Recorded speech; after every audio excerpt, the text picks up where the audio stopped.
gawing short filler tong filler natin sa likod. Pasensya na, naka-underneath na kasi tinanggal ko na yung ano, yung late light, saglit lang yun naman yun. So ito na, para mas madali. So ito lang, pag natanggal mo na siya,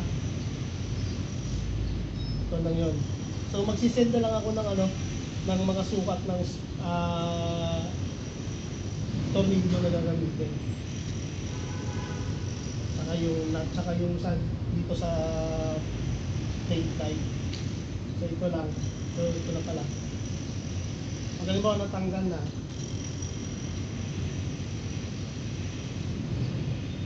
ayun lang natin ito. Yung apat na lock.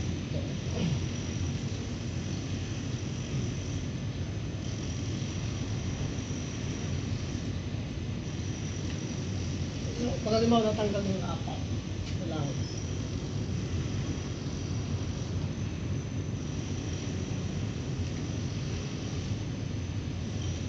Sunod natin yung late light.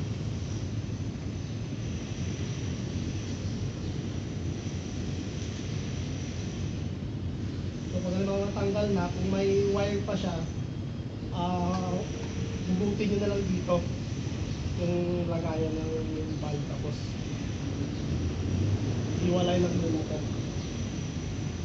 Tapos magsisend na lang ako ng ano, ng lock na dito, ng nut na 5mm.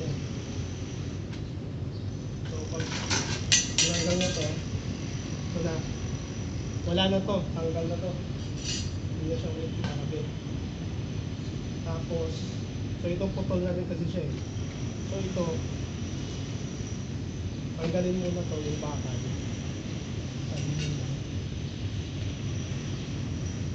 Tapos ito dugtong pa to dito eh.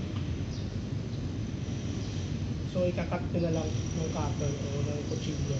Kasi ito wala na dito. Bali itong dalawa, wala na. So ang gagawin nyo na lang, balik nyo muna ito ulit.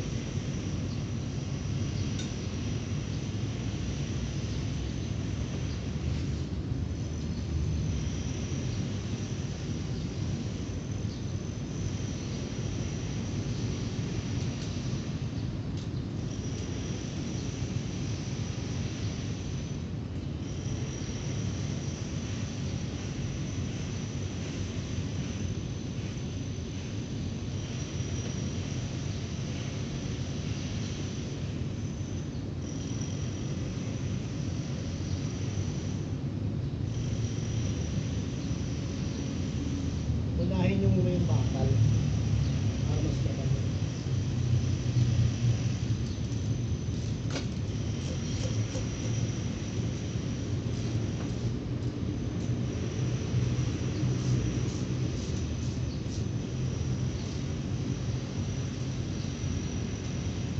So pag yun na yung bakal, ganito lang siya kasi ito.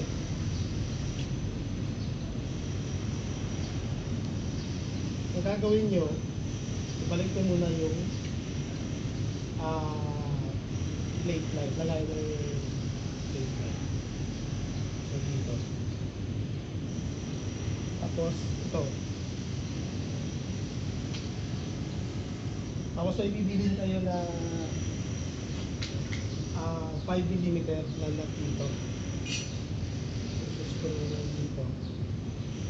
Tapos screw nyo. So ito na yung basa niya. Tapos yung pag-install, ganito lang. Ito kasi pag sasabay mo ito, mahirapan ka rin. So ganito lang. Diin mo lang ito. Tapos yun. Press mo lang. Yun na siya. Yun na tagal. Yun lang. Tanggalin mo ito. Balik ulit. Press mo lang ito. Pababa. Yan. Ganyan lang. Tapos, yung plaka mo.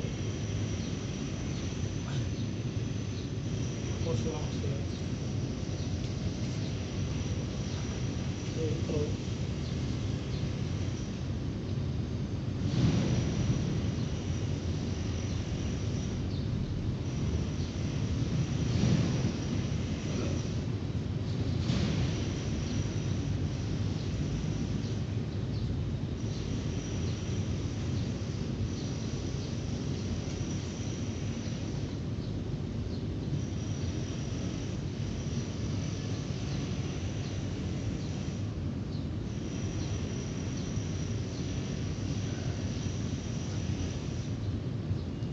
yun lang. Kasi pitan nyo na. Dito. Depende sa inyo kung gaano kayo pito gusto nyo, pero matibay naman siya. Labit ko. So, yun lang. Sana makakatulong yung ano, video na to. Thank you.